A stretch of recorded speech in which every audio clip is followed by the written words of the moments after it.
जय हिंद साथियों, वंदे मातरम, भारत माता की जय। आप सभी को साधुवाद, आशीर्वाद। परमात्मा के मंदिर में जाते हो तो खाली हाथ नहीं जाते, वहाँ पर भी कुछ चढ़ाना पड़ता है, तब जाकर के परमात्मा तुम्हारे ऊपर कृपा बरसाते हैं। मैं भी एक मनुष्य हूँ, अगर मैंने सेवा की है तो मैं भी अभिलाषा रखूंगा। अभिलाषा वो होगी जहाँ पर मेरी व्यक्तिगत किसी भी प्रकार की कामना नहीं होगी। लेकिन मैंने देखा है अक्सर राजनीति में, अगर अभी आ रहा है 2024 का लोकसभा इलेक्शन, देखते हैं अभी कितने चोरों को टिकट दिया जाता है।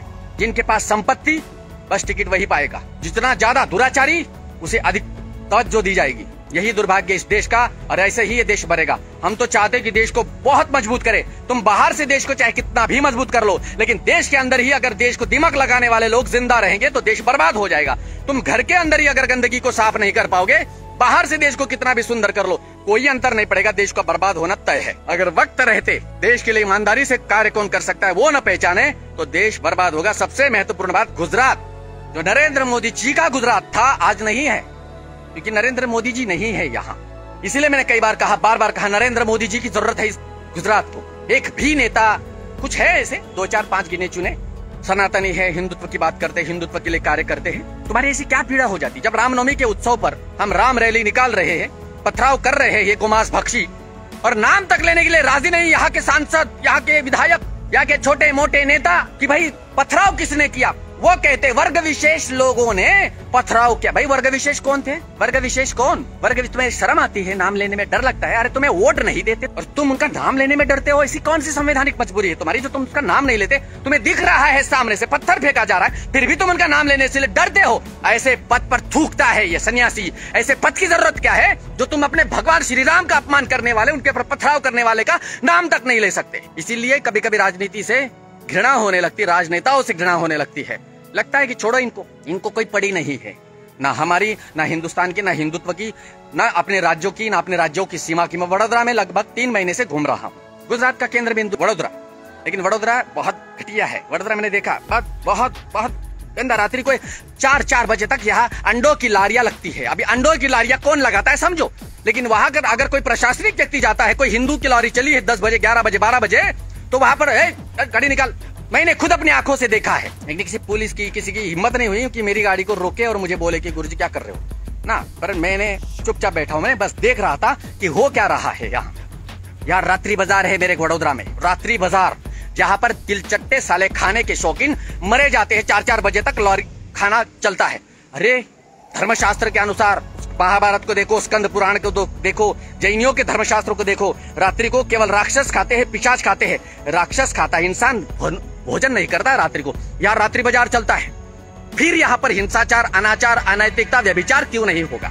जहाँ पर सुशासन ही नहीं, वहाँ स्त्रियां कैसे सुरक्षित होगी? बहुत सारी बातें हैं। बस नहीं लगता कि अब इन लोगों के साथ में कोई तालमेल बैठा है। हम लोग इतनी बड़ी समस्याओं से गुजरने के बावजूद भी इन लोगों को ये लगता है कि ना यार, ये तो अपने लिए, अपना तो पॉकेट का प्रवक्ता है, तुम्हारा नहीं, मैं हिंदुत्व का प्रवक्ता, माँ भारती का गुलाम हूँ। वर्तमान में जो भी सरकार होगी जो हिंदुत्व की बात करेगी, हम उनके साथ हैं, हम उनके गुलाम हैं। हमें सम्राट नहीं बनना, सम्राटों का निर्माण करना है। कुछ लोग मेरे पास आते हैं, कहते गुरुदेव आपके चरणों में स्थान दो। चरणों में भिखारी बैठते हैं, गुलाम बैठते हैं। क्या तुम गुलामगिरी करना चाहोगे सूर्य सागर की? सूर्य सागर नहीं चाहेगा तुम्हें गुलाम बनाना। तुम्हें सर्वोत्तम पुरुष बनाना चाहता हूँ। पैरों के पास बैठाने वाला वो बाबा नहीं हूँ मैं। कोई लोग को बोलता है कि अरे मेरे तो इतने चेले हैं। मैं चेले नहीं बनाता, मैं धर्मपुत्र, धर्मपुत्रिया बनाता हूँ, देशभक्त बनाता हूँ। और कई लोग ऐसे हैं जो मेरे लिए अपना प्राण तक दे देंगे। मैं कट्टर हिंदुस्तानी हूँ, हिंदुस्तान से प्रेम करता हूँ, हिंदुस्तान मिट्टी से प्रेम करता हूँ, मातृभूमि से प्रेम करता हूँ। और जो इस मातृभूमि से प्रेम करेगा, देश से प्रेम करेगा, देश की अस्मिता का ध्यान रखेगा, सम्मान करेगा, मैं उसी का गुरु हूँ। जब 2 साल पहले जब मेरे साथ मेरे ही समाज के कुछ कीड़े मकोड़े लोग, जबकि मैंने कोई जीवन में गलत कार्य नहीं किया, फिर भी मेरा एक पत्र निकाल देते हैं कि आज से सूर्य सागर का हमारे समाज के साथ कोई रिश्ता नहीं। मेरे को कौन सा फर्क पड़ा? फर्क तुम्हें पड़ा। मैं तुम्हें अलर्ट कर रहा था कि शस्त्र उठाओ, बंदूक उठाओ, तलवार उठाओ, अपने धर्म की रक्षा करो, अपने माता बहनों की रक्षा करो, अपने मंदिरों की रक्षा करो, वरना ये गोमांस भक्षी आकर के लूट जाएगी तुम्हें समझ नहीं आ रही थी बात। कह रहे थे कि सूर्य सागर तो हिंसा की बात करता है, गाली देता। गाली मैंने आज तक किसी भी रूप से दी नहीं, उनको ही दी है जो लोग उसके हकदार थे। प्रमाणित करो कि गुरुजी ने हमें गाली दी। तो पागल तो है नहीं तुम कि तुम्हें गाली दे दे, और हम इतने पागल तो है नहीं कि जो तुम्हें गाली दे दे। कुछ तो कारण घटा होगा जब तुमने गाली खाने जैसे कांड किए होगे, तो निकाल दिया कि अरे सूर्य सागर तो बड़ा खतरनाक आदमी है, डरता नहीं है, ये तो मरेगा नहीं, हमको मरवाएगा। तो इसका बहिष्कार पत्र निकाल देते, कम से कम सिक्योर हो जाएगी। और इन्हीं नामर्दों की औलादों ने गाजियाबाद में एक प्राचीन पुरातन भगवान का प्रतिमा भगवान को अकेला छोड़ दिया। 500 वर्ष पुराने मंदिर को गाजियाबाद के पास भाग गए। क्यों? गोमांस भक्षी ज्यादा हो गए, ये लोग हमें परेशान कर रहे हैं, भाग गए। अरे ना मर्दो, तलवार उठाते, बंदूक उठाते, अपने भगवान की रक्षा करने के लिए मर जाते। हिजड़ों की तरह कितने दिन जीने वाले हो? या गुरु गोविंद सिंह जी को पढ़ते, उन्होंने अपने पूरे परिवार का बलिदान दे दिया, लेकिन मुसलमान नहीं बने, धर्म का त्याग नहीं किया। या वीर छत्रपति शिवाजी महाराज के सुपुत्र संभाजी राजे को पढ़ लेते, मर गया वो बंदा, टुकड़े टुकड़े हो गए शरीर के, लेकिन उन्होंने मुसलमान नहीं बने, अपना धर्म नहीं त्यागा। पृथ्वीराज चौहान को पढ़ लेते, मर गए, प्राणों का बलिदान दे दिया, लेकिन मुसलमान नहीं बने, धर्म को नहीं त्यागा। और तुम हरामी हो, तुम्हारा धर्म गुरु अगर इतना सक्षम है लड़ने में, तो मेरा साथ तो नहीं दिया, खुद भाग गए। ना मर्दो, घिन आती है मुझे कि मैं तुम्हारे धर्म का एक सन्यासी हूँ, तुम्हारे धर्म का हूँ। और अभी वो मेरे पर तो सिक्का है, वो तो पेटेंट लिया हुआ है पैदा होने के बाद से, क्योंकि मैं तुम्हारे धर्म का अनुयायी हूँ। कुछ लोग कहते हैं कि अरे सन्यासी हो, तुम्हें धर्म की बात करना चाहिए। किसने कहा कि सन्यासी धर्म की बात करता है? केवल वो पुजारी मंदिरों में घंटी बजाता, किसने कहा?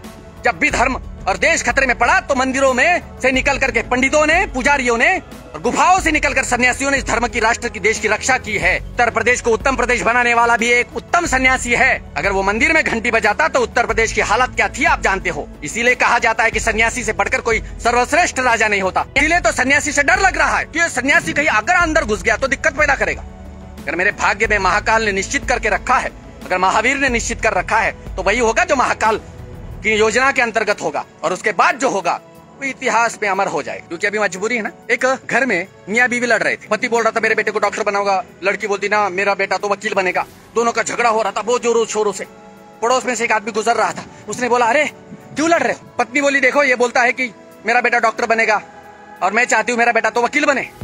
पति बोलता है मैं तो चाहता हूँ मेरा बेटा वकील डॉक्टर बने, ये बोलती है कि वकील बने। पड़ोसी ने कहा अच्छा तुम्हारा बेटा कहाँ है जो वकील है डॉक्टर बनने वाला है? तो उन्होंने कहा नहीं अभी तक तो आया ही नहीं, शादी तो हमारी अभी हुई, 1 साल हो गया, बच्चा पैदा ही नहीं हुआ। जो बच्चा पैदा ही नहीं हुआ उसको डॉक्टर वकील बनाने की बात कर, वैसे ही मैं आपको साथ बात कर रहा हूँ। अभी हमारा कुछ रिजल्ट नहीं, जिस दिन आएगा उसी दिन हम चर्चा करेंगे। फिर सनातन के लिए जो आज तक किया है वो आगे भी करेंगे, लेकिन हम उन लोगों को नहीं रखना चाहेंगे जो व्यभिचारी है। बहुत सारे ऐसे लोग हैं। मैं माननीय प्रधानमंत्री नरेंद्र मोदी साहब के पास मैसेज पहुंचा चुका हूं, मिला नहीं, पता नहीं, मिलता नहीं है। ये भी दुर्भाग्य, ये लोग मेरी खबर पहुंचाना नहीं चाहते, क्योंकि इन्हें पता है कि सूर्य सागर की बात अगर ऊपर तक पहुंच गई तो सूर्य सागर के हाथ में के गुजरात की चाबी न लग जाए। डर है। यहाँ ऐसे भी लोग हैं, उनके भी नाम लूंगा आगे आने वाले समय में, जिनको जवान सुंदर लड़कियां चाहिए भाषण देने के लिए, नेतृत्व करने के लिए। जवान लड़कियां 20 साल की, 22 साल की, 35 साल 40 साल की औरतें नहीं चाहिए इनको, बूढ़ी हो गई है ना वो। वाह वाह, सबूत दे सकता हूँ मैं, प्रमाणित कर सकता हूँ मैं। और प्रमाणित करने की जरूरत नहीं है, तुम्हारा गुरु हूँ। तुम्हारे गुरु को अगर तुम प्रमाण मांगते हो, तुम्हारे गुरु ने तुम्हें बताया कि भगवान है, मानना पड़ेगा। अगर तुम बोलोगे कि गुरुजी प्रमाणित करो, तो तुम्हारी माँ को भी कहो कि माँ सच बताना कि मेरा बाप कौन है, क्योंकि माँ को ही पता है तुम्हारा असली बाप कौन है। क्या तुमने कभी तुम्हारे माँ को कहा कि माँ सच बताना मेरा बाप कौन है? मैं तुम्हारे बाप को पप्पा, दादा, माम जो भी बोलते हो, क्या तुमने माँ को पूछा नहीं ना? तो तुम्हारे गुरु को भी पूछने की जरूरत नहीं है, गुरु प्रमाणित करो, क्योंकि गुरु के शब्द ही ब्रह्म वाक्य होते हैं। संदेह पैदा करोगे तो समझना कि तुम भी संदेह से ही पैदा हुए हो। बहुत पीड़ा हो रही है मुझे वर्तमान की राजनीति, गंदी राजनीति देखकर। कभी कभी जीने का मन नहीं होता यार, पर मर नहीं सकते ना, इसलिए जिंदा है। ये कोई नेता बेता तुम्हारे साथ में नहीं होते। मैंने अपने जीवन में बड़े बड़े नेताओं को बनाया है, जिनको सपोर्ट किया, मोरल सपोर्ट, आर्थिक सपोर्ट, सब कुछ किया। लेकिन आज जब मुझे वास्तविकता में मुझे साथ की जरूरत है, तो इन्हें लगता है कि अरे गुरुजी के पास जाएंगे तो गुरुजी हमारे। मैंने आज तक किसी के सामने हाथ नहीं फैलाया। मैं महाकाल महावीर के आगे हाथ फैलाता हूँ, वो भी नहीं फैलाता। जब मुझे आवश्यकता पड़ती है तब मैं करता हूँ। अब मैं एक बहुत बड़ी दुविधाओं में से इस समय गुजर रहा हूँ। मैं कुछ नहीं बताऊंगा, समझ लेना, समझ के समझ को समझो। मेरे कुछ शिष्य हो, जान बहुत सारे लोग जिनके नाम यहाँ पर मैं नहीं ले पा रहा हूँ, जो मेरे से जुड़े हुए वो सब जानते हैं, पर वो उतने सक्षम नहीं है कि जो मेरे साथ खड़े हो जाए। संघर्ष करना पड़ता है अकेले, लड़ना पड़ता है अकेले।